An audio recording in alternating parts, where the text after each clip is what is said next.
Hey guys, so in this video, I am going to share with you how to take advantage of all of the motivational success principles outlined in the Underdog's Code to Riches. You should read the book with a highlighter and a pen in hand because you're going to want to highlight certain sections and underline certain phrases that you will want to come back to later read again.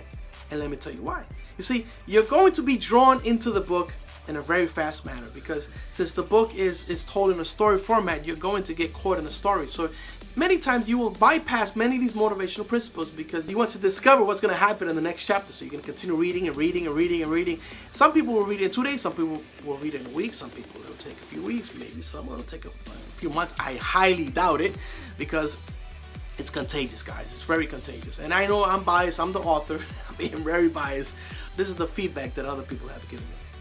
So again, with a highlighter in hand or a pen or both, read the book because once you read the entire book, then you're going to want to go back to the book a second time and review all of those sections that you highlighted or that you underlined with your pen. And I highly suggest that within a few weeks or 2 months later, read the book again, and this time read it very slowly so that you can take advantage of all of the principles outlined in each of the chapters. And if you do that, then I want you to pull out your journal and write out all of these motivational principles outlined in this book and include them and write them down in that journal. And call it, in the front of the journal, I want you to write down my success algorithm. And let me tell you why. See, down the road when you need to make a choice or you're going through a tough time, I want you to open your journal and read those motivational success principles. Then choose any of those motivational principles and let them empower you to make a new choice, make a new decision, and get empowered to keep moving forward in spite of what you're dealing with. That's number one. And number two, anytime you hear a success principle, whether from a mentor, a pastor, you hear it on YouTube, you hear it from a friend, something that really resonates with you, pull out your journal and write it down. And that journal will become your success algorithm. Live by the principles within that journal. Take certain sections out of the Bible and include them in there as well. And choose to live a principle-based life. Let those principles guide you for the rest of your life. You see, Ray Dalio, one of the top investment bankers on Wall Street, you can look him up, he wrote a book called Principles. He said that he had his own journal and he started doing this. He started writing down all of the principles that he was going to commit to live by for the rest of his life. And he said that when he started doing that, his life changed.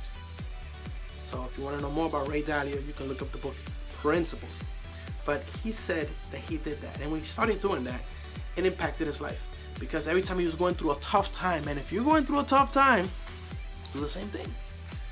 Pull out your journal and say, I need to make a choice right now. And as you read your principles, they will remind you of what you shouldn't do, and they will inspire you to make the right choice. And it might not be the best choice, and only time will tell if that was the right choice, but it doesn't matter. You are choosing to live by your principles. Woo! Isn't that awesome, guys? So guys, that's what I recommend you to do. Take all of the principles. In chapter 1, I talk about commitment. All right, and the definition of commitment is giving yourself to a new possibility, then following through on your word. That's a motivational principle. There's another one. I talk about a committed mindset and a non-committed mindset right there. You see it? So that's another success principle. In chapter 2, I talk about the integrity thermometer. So where are you? Where are you on the integrity thermometer? Are you at 10%, 30%, 60%? So just by looking at the integrity thermometer, you will say to yourself, am I being my word right now? In chapter 3, I talk about empowering beliefs. And I share with you the DEFY method for creating empowering beliefs. So if you're disempowered, you can follow the 4 steps outlined in chapter 3 and you empower yourself in a split second. In a split second, like that quick, lickety quick, you can empower yourself by choosing to apply the DEFY method. And that's in chapter 3. In chapter 3, I just talk about beliefs and and limiting beliefs and how to disappear a limiting belief and how to create an empowering belief. Then in chapter 4, I talk about the importance of being coachable, because Richie, I was just about to tell you what's going to happen in chapter 4, but I'm not going to tell you. You have to read the book if you haven't read it. But if you have read it, chapter 4 is called The Worst Day of My Life and What I Learned from It. And one of the things he learned is the importance of a commitment to personal development, and the importance of being coachable. Are you coachable? If you're coachable, repeat out loud, I am coachable, Edward. And he learned the 2 types of personal development. There is how-to personal development, and personal development works on the inside, right? On your mindset, on your behaviors, on how you view life, on your habits, on your beliefs, all of that. So you have to learn and master the inner game. Then you have to focus as well on the practical steps that will take you from where you are to where you want to go. So those are 2 different types of areas to master and commit to inside of the world of personal development. And chapter 5, I'm looking at my notes over here. Chapter 5, I talk about how to dominate that little negative voice that we all have inside. And that's where I share with you this image right here. All right? So this says here, the champion commits to, I'm not going to share it with you. You go read it. Chapter 5, I basically talk about how to kill that little negative voice that we all have. And I call it the complainer. So in chapter 5, I talk about that. So all of these things should be in your journal, right? And I talk about the 4 steps to kill your negative voice. And that's the image right there. That's chapter 5. So chapter 6, I talk about the 5 wealth principles the wealthy live by, and etc., etc., etc. So I'm not going to go into all of these right now. You'll read the book. But take all of these motivational principles and add them to your success journal. And again, you could call the journal my success algorithm. It is a formula. It's an algorithm that when you use it, it will use you. When you choose to use it, it will start using you. So imagine that you use something consistently again and again and again and again and again. Eventually, it becomes an automatic. It becomes your new automatic. And this new automatic now uses you and drives you through that new behavior or new belief. So in the beginning, you use it, and then it uses you. Or said another way, it starts to drive you. It just becomes a part of you, right? That's the goal. So I want this goal to inspire you to take a new direction in your life. Scientist Isaac Newton once said that an object will continue on the same path unless impacted by an outside force. And that's what this book is. This book is an outside force, something outside of you, a tool that will impact you. Okay, it's not going to knock you on the head, but it's going to knock your emotions. It's going to touch your heart. It's going to impact you to take a new course. And that's the goal. That's the goal, because I'm committed that millions of people benefit from the wisdom in this book. And it's just not my wisdom. You should know that I have approximately, wow, how many? This stack of notes from all of the interviews that I had, over 40 interviews. And I probably researched a good 150 books. And I took concepts and strategies and I built them into my strategies. For example, at the end of the book, I just want to share with you all of the resources. If you go to the back of the book, at the back of the book, there is my story, by the way. When I was born in Brooklyn and how I became a motivational speaker and how that all started out. You can go to the back of the book to look at that. But I just want to share with you real quick. I'm looking at my book and I'm not looking at you right now at the camera. So we're almost done with this video. But if you go to the back of the book in the citations section, sorry, right there. The citations, there's about 4 pages of places and articles and videos and podcasts and books that I read and used them as references when putting this book together. So there was a lot of research and development that went into the motivational principles that are outlined in this book. So guys, before I end, I want you to know that I am stoked that you are reading this book.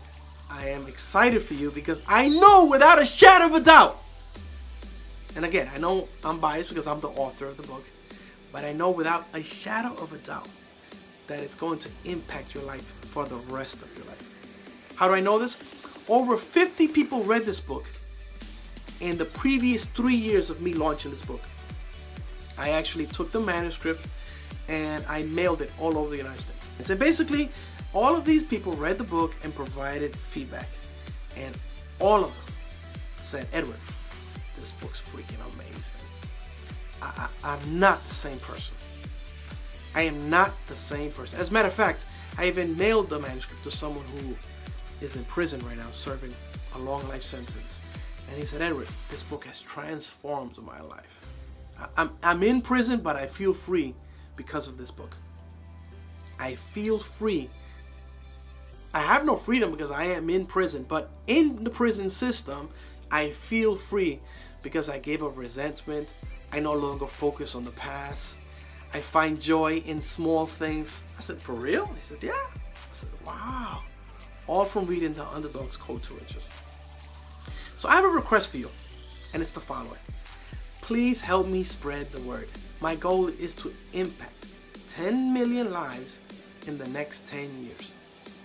My goal is to impact 10 million families, be it the youth, kids from the inner cities. Buy this book for them and mail it to them.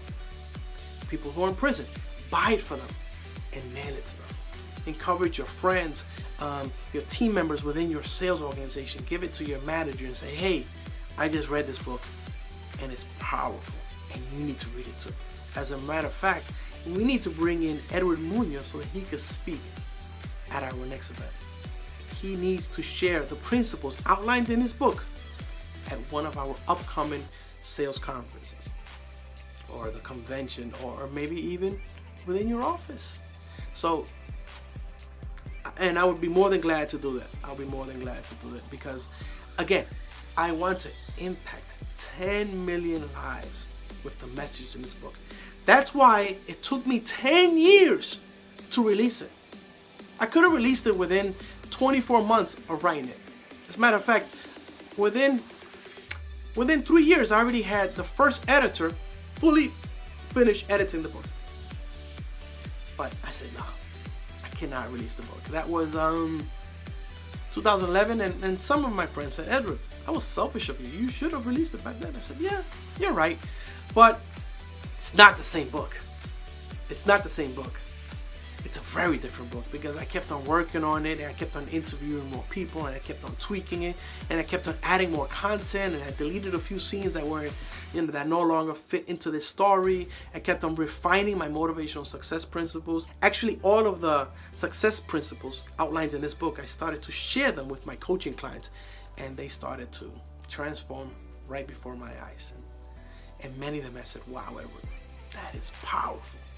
And I used to tell them, that principle I just shared with you is in the book that I plan to launch down the road. And I said, wow, that book is going to impact a lot of people because already it's making a difference in my life. So over those years, I kept on refining and sharing the concept, and I would get feedback from other people. And then I would go back to the drawing board, and I just kept on working on it and working on it and refining it and making it better and gooder and gooder and gooder.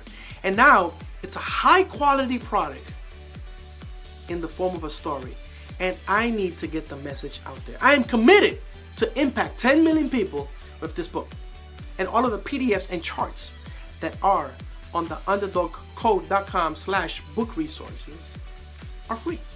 So feel free to forward them to your friends, and let's impact their life. Let's inspire them to live a better life, a principle-based life.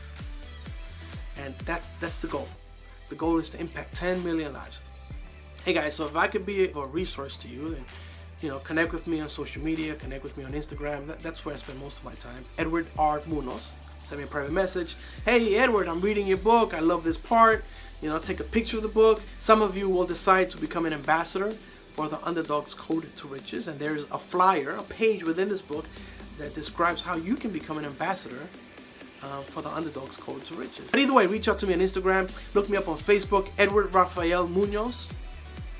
And my fan page is Edward R. Munoz. You'll find me. Just make sure you include the R, because there are several Edward Munozes in the world. Of course, I'm unique in my own right?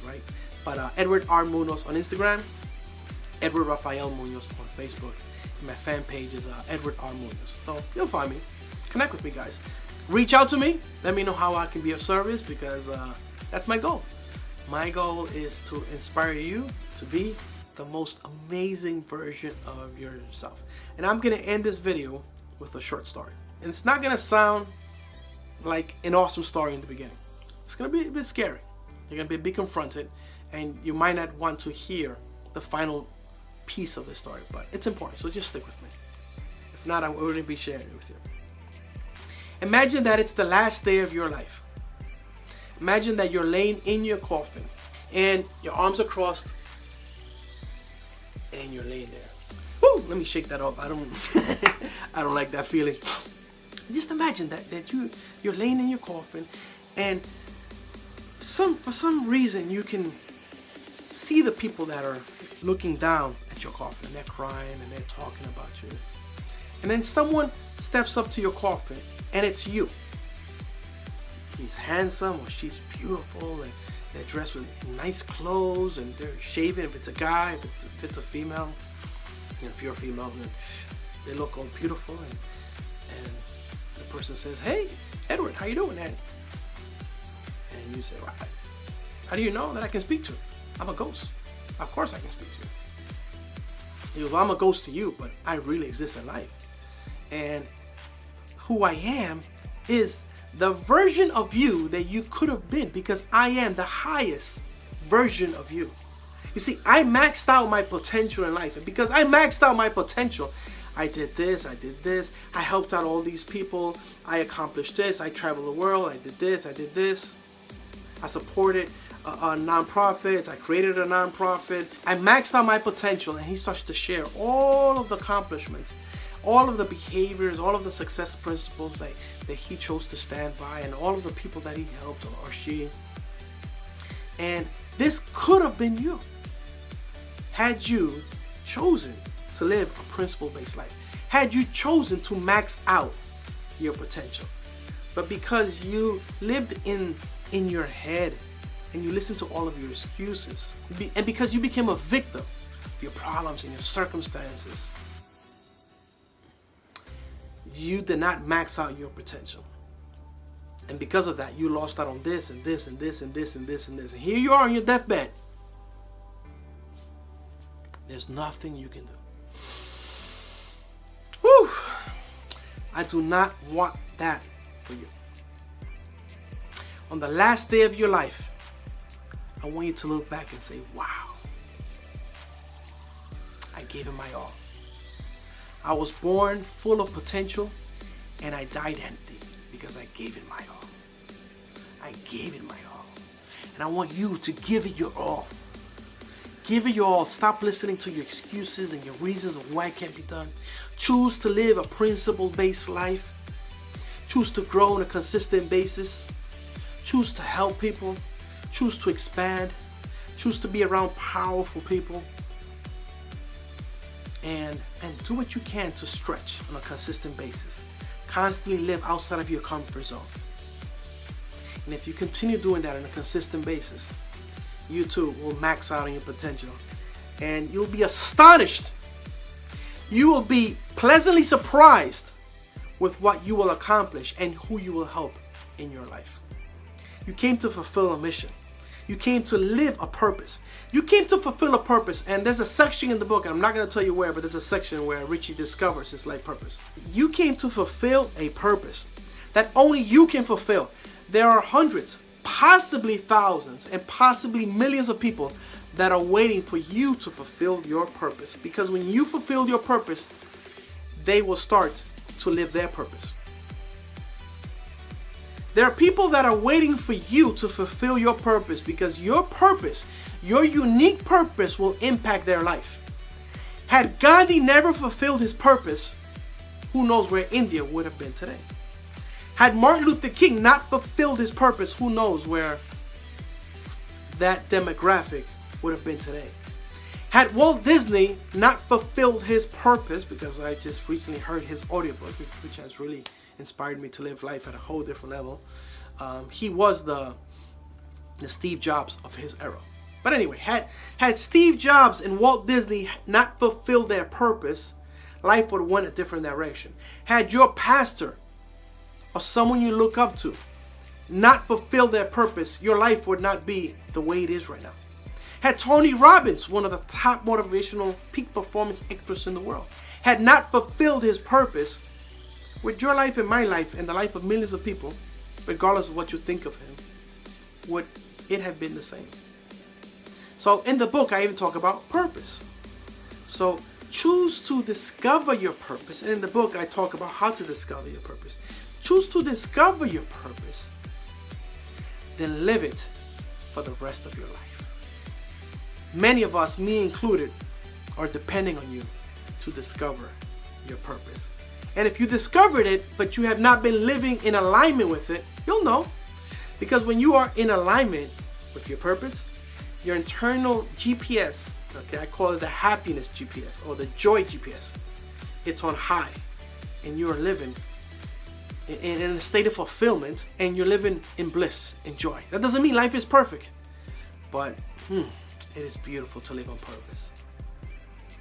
You operate at a whole different level. So on the last day of your life, will you start to regret all of the things that you didn't do? Will you say, I could have done more, I could have became more, I could have helped more people, I could have maxed out my potential? And will you say to yourself, wow, I discovered my life purpose and I chose to live in alignment with it. I am complete. I can depart this earth now because I did what I had to do during the time that was allotted to me. That's it, guys. That's all I have for you. I'm glad we got to connect through this medium.